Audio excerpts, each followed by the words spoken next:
There's a feeling a lot of people get, especially as they get older and wiser. After a lifetime of watching the stock market lurch up and down, after seeing friends lose money on bad bets, you make a decision that feels like the safe, responsible, grown-up thing to do. You take your hard-earned savings and you park them somewhere safe. The bank, a savings account, maybe a certificate of deposit, somewhere your money can't crash, can't disappear, can't be gambled away. It feels like the smart move. It feels like protection. And here's the uncomfortable truth I have to show you today. That safe place may be quietly draining your wealth faster than a stock market crash ever could. Not with a dramatic loss you'd notice, with a slow, silent, invisible bleed that most people never see until years of their savings have simply evaporated. Today I'm going to show you exactly how the bank drains your retirement savings while you sleep, why it feels so safe when it isn't, and what to do to stop the leak. Let me be clear right at the start, because I'm never here to scare you for no reason. Banks are not evil, and you absolutely need one. Keeping money you'll spend soon, your bills, your emergency fund, in the bank is exactly right. This is not a video telling you to stuff cash under your mattress. This is a video about a specific, costly mistake. Keeping money you won't need for years sitting in a place that quietly shrinks it. Because there's a difference between money that's resting and money that's rotting.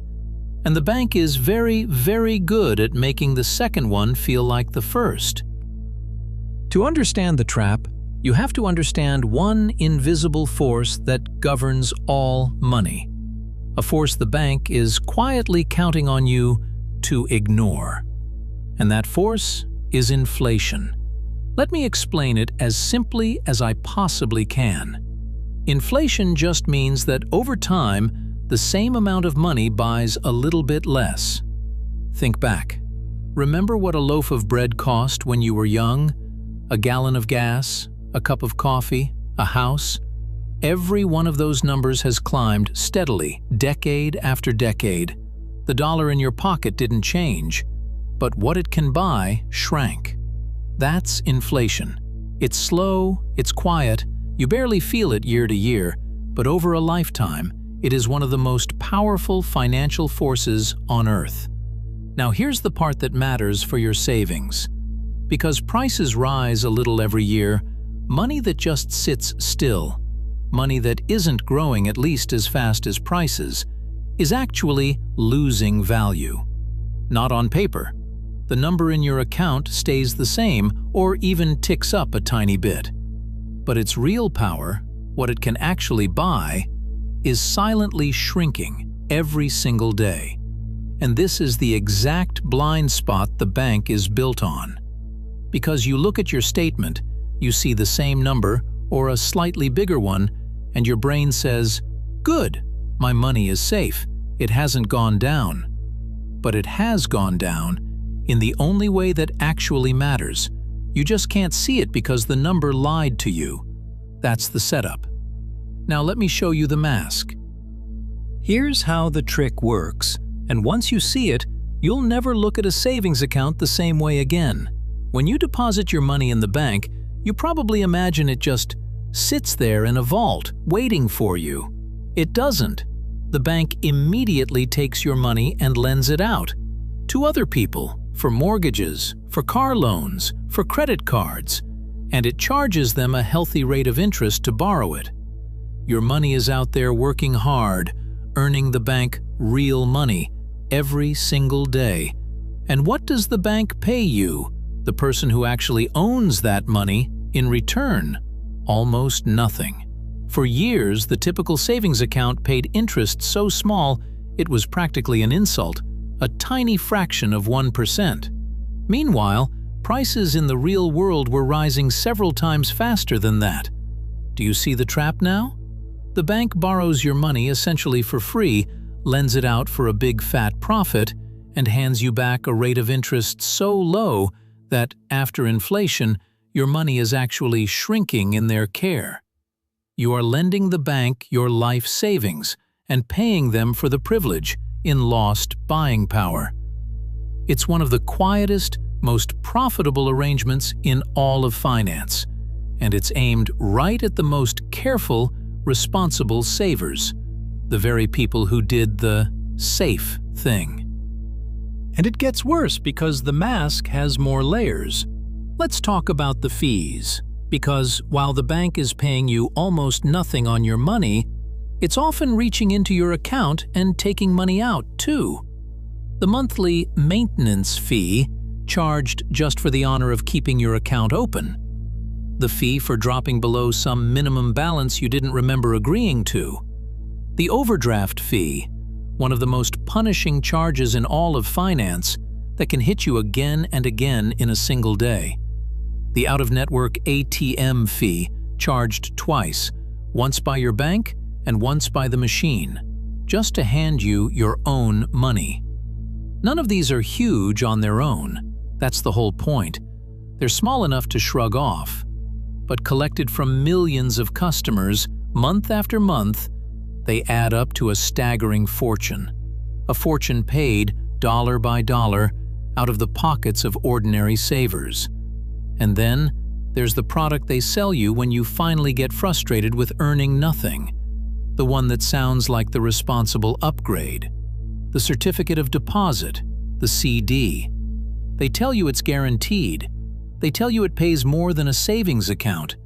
And technically, that's true. But read the fine print. Many CDs still pay a rate that barely keeps up with inflation, or fails to beat it entirely.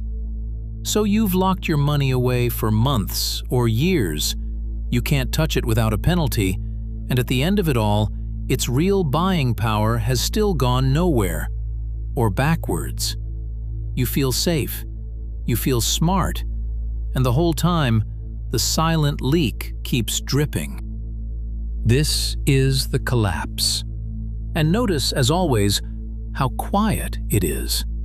There's no crash, no headline, no dramatic day where you lose half your money. Just years and years of a slow, invisible bleed, disguised as safety, while the number on your statement smiles back at you and tells you everything's fine. Most people never even feel it happening. They just arrive at retirement, look at the savings they worked so hard to protect, and quietly wonder why it doesn't stretch as far as they thought it would. Why everything costs so much now. Why safe didn't feel like enough. And the answer is that their safety was slowly, silently taxed away by a force they were never taught to see. So who profits from all this? The bank does, enormously.